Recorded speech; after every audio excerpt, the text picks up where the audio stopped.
The Disrupt Education vlog can be found on YouTube. To hear it in podcast form, search Disrupt Education on any of the following podcast platforms: Anchor, Apple Podcasts, Google Podcasts, Breaker, Castbox, Overcast, Radio Public, Pocket Cast, Spotify, or Stitcher.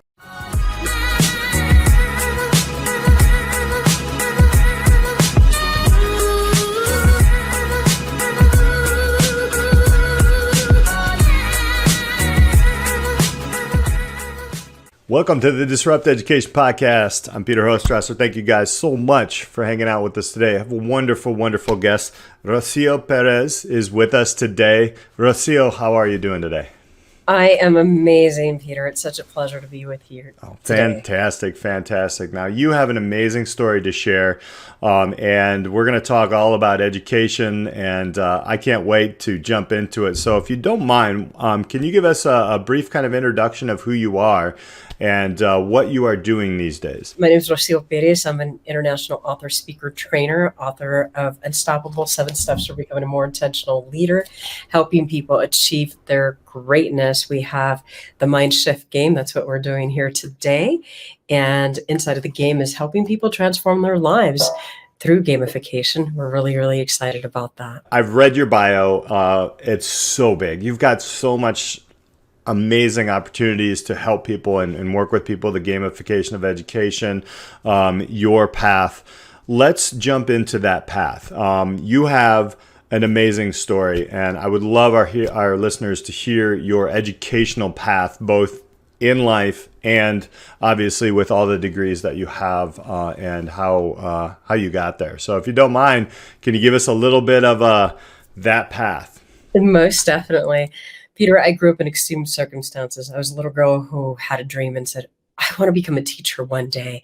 And I'd run around with my tattered books and talk with anybody that would listen. Who would really listen would be my Uncle Sergio at the time. And I'd say, someday I'm going to grow up and be this teacher. And I would talk to everyone. My brother, I would say, someday, what is your life going to look like? I fantasized. I was 5 years old, 6 years old, 7 years old. All the way through that, it was just fascinating. Yet I grew up in extreme circumstances, abuse of all kinds. We moved from point A to point B, and it wasn't like the movers are coming. Don't take the Barbies. There was no Barbies. It's whatever fit in the trunk of a car, and we would move on to our next destination. We moved to Colorado twice, and we were moving out for the third time. Growing up in that level of abuse, I lived in my head. I knew one thing for certain. If I can see a future, I can live in a future, and I wanted to live in that future. I knew that the life that I lived in would not be the life that I would live in the future.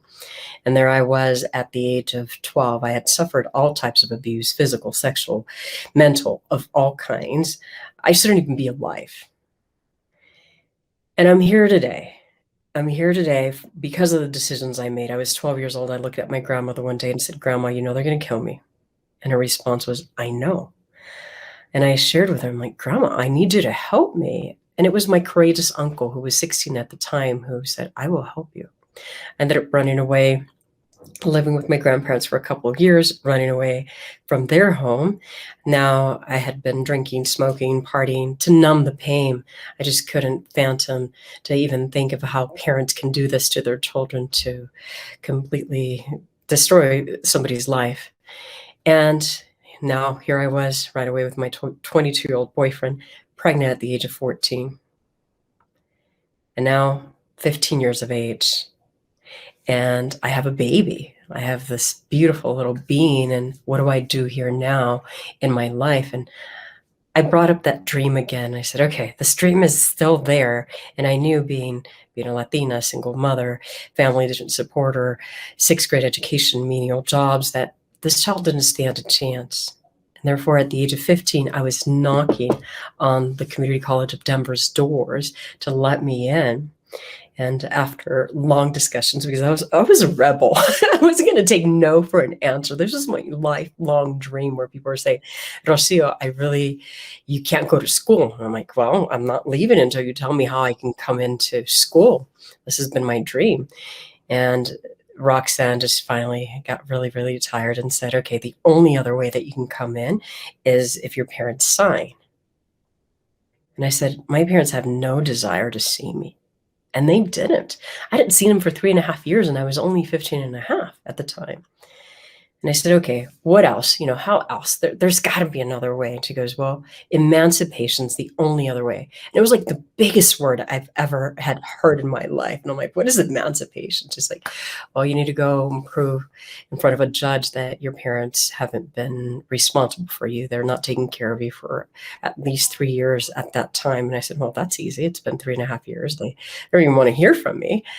And you would guess it, in a very short period of time, I connected with an older friend who helped me find out how to get emancipated. I went before a judge, and at the age of 15 and a half, I divorced my parents so that I can go to university, which was an uphill battle both ways. What seemed to me, going to bed at midnight, getting up at 3 o'clock in the morning, preparing my son's father's lunch, preparing my son for the day. And by 4 a.m., I'm walking down the street with a heavy old backpack with a 2-year-old baby in my arms and his diaper bag to make that almost 8-hour trek back and forth to and from school every day. It didn't even include school time.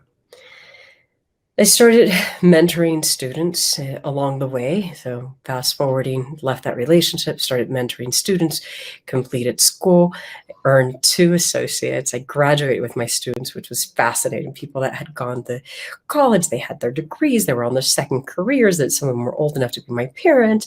Others, I would say, wow, you graduated from high school. I didn't even graduate from high school, so I have no idea, no relatability in that aspect. And in moving forward, I earned my bachelor's, and I worked all the way through university, continuing to help people. And then by the time I applied for my master's degree, I had asked my son, he was 14 years old, I said, son, I really want to go to school. And he's like, Mom, what is it going to take? I said, well, I can do it in 2 years. I can do a dual MBA. It wasn't even an MBA. It's like, I want it 2. And they gave me 6 years. And Peter, I said, I can do it in 2 years. Well, I did it in 18 and a half months. While I was traveling, working, piloting educational programs and curriculum from 0 to 8 across the state, working 70 plus hours a week, and going to school double time. I wasn't even allowed to go full time, and I was going double time. I'm like, hey, as long as they don't find out, I'll be fine. Here I am, like fast forward, all of that. My son's 30 years old, if you can only imagine. I became a serial entrepreneur, and it wasn't the Captain Crunch type. It's more like the Special K with the berries on it. And moving forward, here I am helping people impact their lives, impact their worlds, create what's possible and probable. It's possible for me. This little girl who ran away, this little girl who contemplated suicide at 5. It's possible for anyone. We have the power within us now. That story gives me chills every time. And thank you so much for sharing. The first time we talked about it, I was just like, oh my goodness, this is amazing, and this is Wonder Woman. And I called you Wonder Woman, and I still believe that, because you're doing some amazing things, even moving forward. Let's jump into that. You are really, man, gamifying education, mentoring. How are you? What are some of the big ways that you're changing the way people look at education in the situations that they're in? And you can take anybody. And I've read about it. I've seen it. I've heard some other podcasts. Let's unpack that. Unpack some of the awesome things that you're doing about education, and then we'll get into how do you think we should change education systemically or beyond further. But let's start with some of the amazing things you're doing. You wrote a book. You have gamification. You're consulting. You speak worldwide. Pandemic or not, doesn't matter. Let's unpack that. Tell us some of the cool things that you're doing. So a lot of the cool things we're doing, we're speaking everywhere to understand. And the most important thing is helping people auto-reflect. That's the hardest thing any one of us has to do at any given point in time.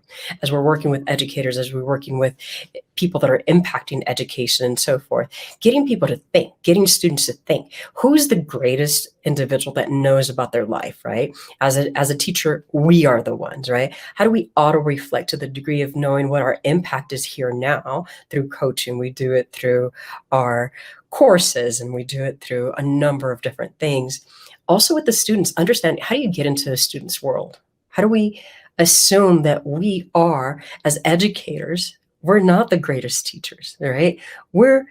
We can become the greatest teachers by listening, by knowing, by understanding. It's almost like somebody calls you here, Peter, and says, I um I don't know what to do. I'm on this platform. And you tell them, well, get off of it and jump. Well, what if this platform is the only life source that they have, right? So in connecting with individuals, so that the greatest impact that we're doing in education is sharing with parents, sharing with educators, sharing with students, helping people have conversations that they have never had before. I've been a curious person my entire career. I remember doing a at Youth Rick's survey response, and we were supposed to be working with the kids. And I said, no, I want to bring it to the parents too. Not only do I want to bring it to the parents, I want to bring parents and kids together. So we had kids, we had parents by themselves, and then we had parents and kids. And the conversations that came out of that, authenticity, vulnerability, connection, really seeing where kids are saying, hey, mom and dad, you're so worried about your new car or your house or whatever. How about we have a conversation? To me, that's where power is. I've been brought in where there's a 12-year-old girl is getting pregnant. Of course, what's actually happening there? What are they seeking? Bringing a different level of understanding into that, and knowing that everything has a ripple effect, whether we're talking about students and their way of being, whether we're talking about their academics, whether we're talking about their health and wellness. We don't even really consider all of that. How do we bring the whole student into everything that we're doing and engage them, help them to think for themselves, to become these extraordinary leaders of themselves, and help teachers also do the same? How does it look like where we're all moving at a cadence, where we both understand that there's value and that we're on the same team? It's not you're by yourself, I'm by myself, and that's where we go. I really like that. It's almost bringing community together. It's amazing. I've seen it as an educator for 20 years, and all different levels of extremities, right? Of where parents have so many assumptions and times are way different, and there's all these different separations just between the family, and then you add the layer of education, you add all these different things in there.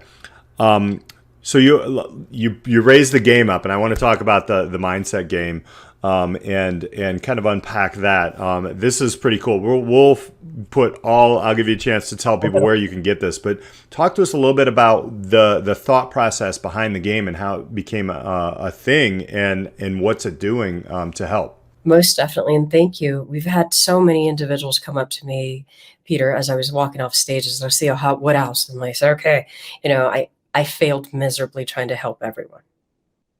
I wasn't even seeing the light of day. If you can only imagine 144 clients at one time on a weekly basis, it's impossible to have a quality of life. So I created Unstoppable there. And then people wanted more. I was like, how do I transform? And I said, okay, how do I take the cream of what I have inside of my programs? What's helping people walk in where they walk in defeated and they walk out like Wonder Woman and Superman?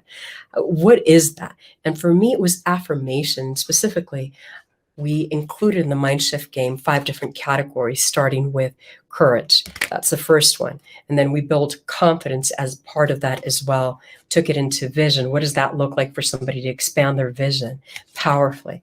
What does it look like for them to reclaim their power and to say, I can do this. Let me go ahead and do this. I have the courage. I have the power. I have everything.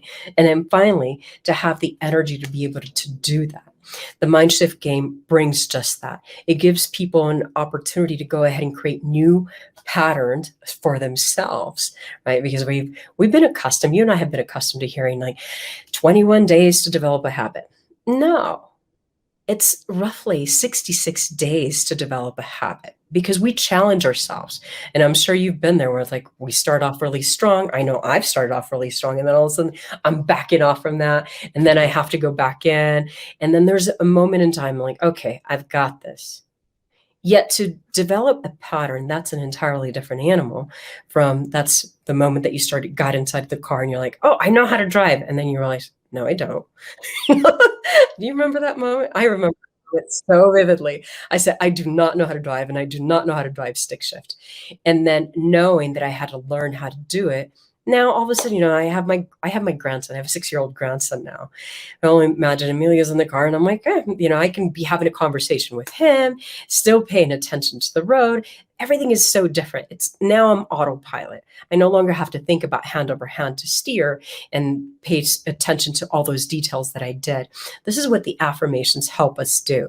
And we have inside of the categories in the game, we have I create, I move, I choose, I feel, I take, I use, I trust, I have, I love, all of this, where it is continually expanding. So each one of those categories expands the way of being every week. People every week take one category and then they're popping up like popcorn and saying, like, now I feel much more confident. I took these actions. I've had people who never presented, all of a sudden they're presenting on a national level on week 1. Okay. Can you only imagine what would happen in week 10? And week 15, and people who would tell their contractors would have eaten the cost and said, no, you're going to actually fix this. These are the problems. This is not something that I created. Now let's go ahead and take care of this. They would have backed out on that. There's a beautiful journal that goes along with the journal of your new life. And that's where individuals take it. And they're taking actions to align to self. When we align to self, and it's one of the greatest things that we can ever do, is to be selfish with ourselves. For me, I'm very selfish. I go out on a walk in the morning, I meditate, I have a nice breakfast, all these different things before I even open up the doors for business, taking care of me. How do I take care of me first? I do my meditations, my breathing exercises, my everything. This is what part of the game is, and that's where the success is coming in. We cannot serve others unless we serve ourselves. In education, it's so crazy in my own mind why we haven't done this before. Like, why is this not a part of the way that we educate and people become learners? We tend to obviously, shove things down people's throat and say, you need to learn this, you need to learn this, without any empathy, without any realization of who that person is, without giving them, we call it learned helplessness, right? Especially at the high school level. Amazing stuff. I love the cards and throwing. Those are very, the I statements all the way down is amazing. So if you're listening now, you're going to want to rewind and listen to all of those because there's so much power in that. So let's unpack a little bit. Number one, I want to be a little bit curious about, okay, when you didn't graduate high school and then you went into community college or the college and got your associate's degrees, and then obviously it was just the curiosity and your life and the way that you chose to respond did that. Tell us a little bit about that transition, because I know I have a lot of listeners like, wait, 6th grade to freshman year of college. What's going on there? How does that work?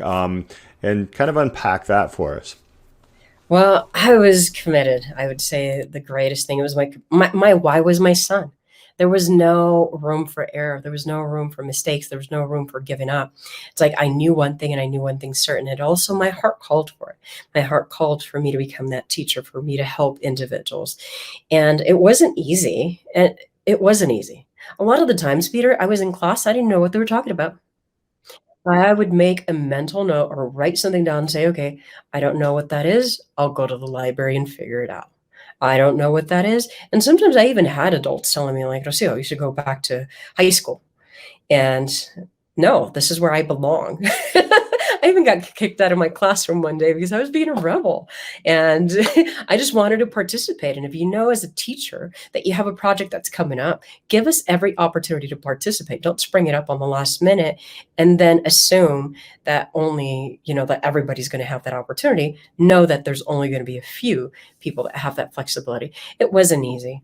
It was a lot of trial, a lot of error, a lot of asking for support. I wasn't confident to ask for support. I wasn't vulnerable to ask for support. And there was moments, one person that I was confident to ask was my advisor, Vanita, that I would walk up to her. And there was hard moments. I even had the moment when I graduated with my students alongside of them. And Vanita had asked me, Rocio, how does it feel? And I'm like, Vanita, like my whole family didn't even show up. I was in tears. And she gave me the greatest piece of advice that I've taken to this day. for the past 24 years. I've taken it to heart. She said, Rocio, someday you need to create your own family and your own rituals and live life from there. To me, that's what's guided everything. I never felt alone from that perspective. So the journey was difficult. I wish there was a lot more help back then. I'm glad that there's a lot more awareness today and support for students and a lot more humanity. You said something that's so important. Let's bring our humanity, get into somebody's shoes. Where's the empathy, the compassion, the connection, the understanding? When you understand that here's this girl, this young girl who is trying to get into school, who's cleaning houses to make ends meet, who's mentoring students, who's working to the tune of 40 hours a week. Get into her experience. Tell me, imagine what it's like when she's dropping to her knees. It just brings tears to my eyes and just really gets to me to know that she couldn't afford to buy a gallon of milk. Like she had to make a choice. Do I buy a gallon of milk? Or do I buy a pair of shoelaces? Get into that world. And let's see what that looks like for students today, to really be able to connect and allow ourselves to be authentic and to connect from heart to heart and be vulnerable. We can't expect people to be vulnerable unless we're vulnerable. Let's connect with them first. If we're here to serve them, serve them. Give them everything you've got, the good, the bad, the ugly. Show them who you are. And being empathetic and coaching them to help them also to expand to see what's possible. Where do you want me to support you? Like, what does the support look like for you? What are the things that people are not, what's your biggest worry right now? We always think that it's school. For me, it was trying to put food on the table or trying to pay for daycare. Daycare was my biggest expense back then. The concept of understanding. So when I had a college professor who used to call it the theory of the slap, like to wake you up, like, hey, not that he would slap anybody, but it was just kind of a theory of that. And what he was talking about was when that vulnerability happens, then the real people come out, right? Like, so in empathetic ways, I think we were all vulnerable in the pandemic, and that was a theory of the slap, in my opinion, for a lot of people. And I think that we're at this turning point, like you said.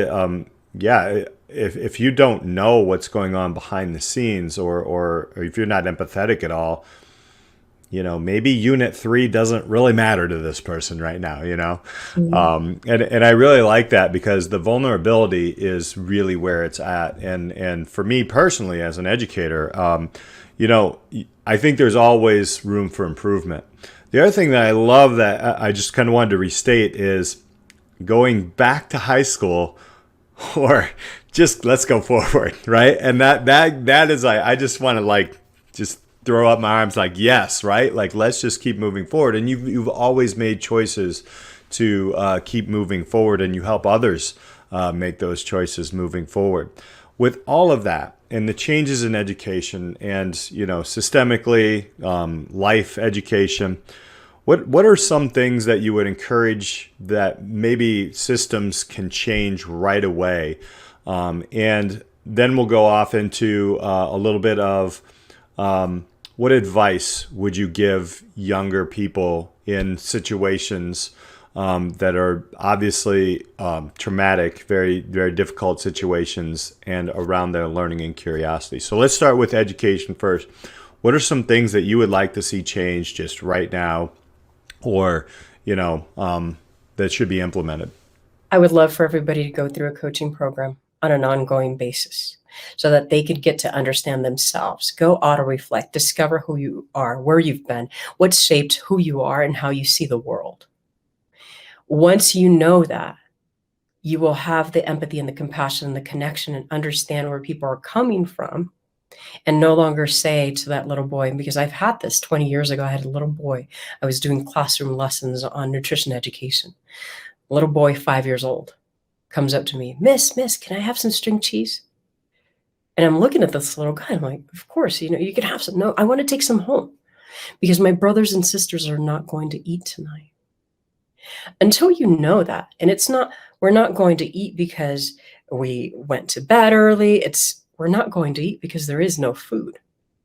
Until we can understand to ask questions, coach people, show them the possibility and probability that is before them, and to be able to see above and beyond their circumstances, then we have nothing to offer.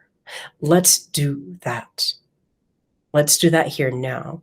And let's go ahead and bring it to everyone. And especially if we're looking, Peter, at saying, oh, we've done this a certain way. No, forget that, okay?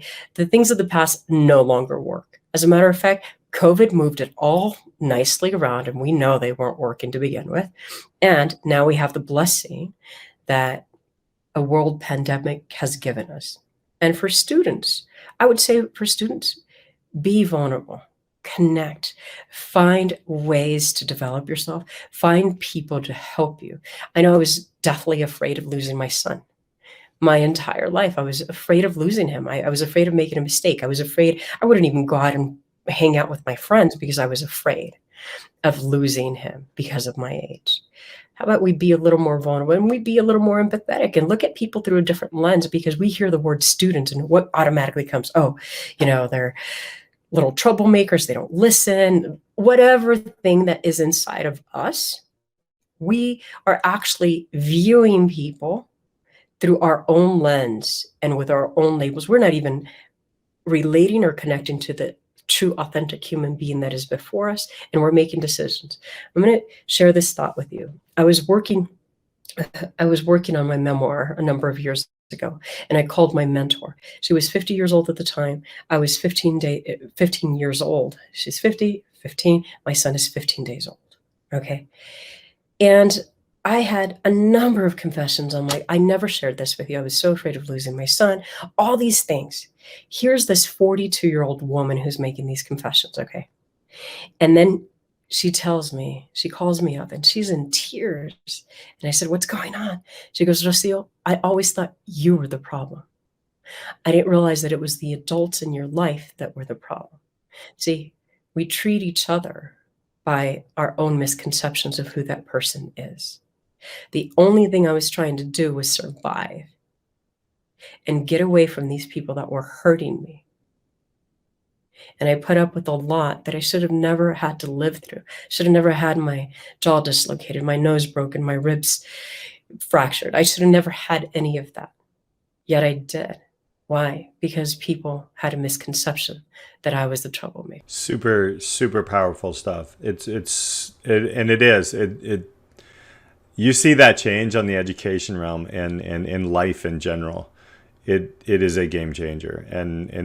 I don't think, I love the coaching model and the empathy that comes along with it, and understanding, why I think the way I think. I got chills there. I love that. And man, I don't have anything to add on to that. However, what I wanted to ask then is, so you do see a young person who is going through these challenges, and maybe they don't have the best teachers, and we know that happens. We know the best schools, or we know that there's a lot of things that are happening, a lot of isms and a lot of things that are going on in their lives. What word of advice would you give that young person who is going through trauma and other things in their lives that maybe not a lot of teachers or educators or even adults in general can see? Find a way, because I do mentor a number of people right now who are dealing with horrific things. They're taking care of their parents. They're 22 years old in university, and they've been doing it their entire lives. I mean, I get it. I've done it. I've been there. We're 5 years old and walking ourselves to school 2 miles track. Shouldn't have to do that, right? What I would say to that young person is find a way. Find a way that the strength is within you. Find somebody that can help you along the way to help you to transcend what is inside of you. Invest in yourself.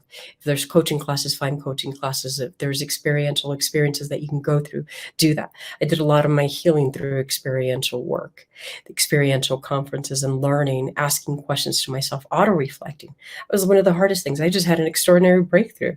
When I was a little girl, I was told that if I told that I was being being molested, my grandmother would be killed, my great-grandmother would be killed, my mother would be killed, and in the end, I would be killed. And so that fear and how we carry that with us into modern day, into whatever, it doesn't matter if we're 100 years old, we still carry it with us if we haven't transcended it and figured it out. Today, I broke through and I said, wow, it's like I've been living my life with this fear in a particular area, and now I can let go. So auto-reflecting being one of the greatest things that anyone else can ever do. Fantastic advice, and thank you for sharing that. I want you to let everybody know, how can they connect with you? How can they find your book? How can they find the game? Because I'm going to guess a lot of people are going to want to connect with you after this podcast. So how can people connect with you? How can they get their hands on this amazing gamification and all the programs that you do? Wonderful. My number is 303-587-8367. That's 303-587-8367. They can reach me at Rocio at inventivaconsulting.com. They can look me up on LinkedIn, Facebook, Instagram. We're all over the place. Twitter, for individuals connect, whether you're connecting through an event and so forth. And just look up Unstoppable 7 Steps for Becoming a More Intentional Leader. I'm in Denver, Colorado. You can reach me there as well. Most importantly, give me a call. Let's have a conversation. Let's see what's possible and probable for you and your student and the people that you touch. It's an honor to have you on the podcast, Rocio. Thank you so much for sharing your story, sharing your vision, sharing your insights, and you choosing you, which is such an amazing thing that I can't wait to share this with my own students, to be honest. So thank you so much for sharing your journey, and just an amazing person. And listeners, you really want to connect. You are truly a disruptor of education in a great way and moving forward. Thanks so much. It's such an honor and a privilege. Thank you for your love, connection, authenticity, and everything that you bring into this world. Thank you all for listening today. We really appreciate it. Make sure you hit that subscribe, check out the notes. Let me know how I can do better. Let me know what you like. We'll talk to you next time on Disrupt Education.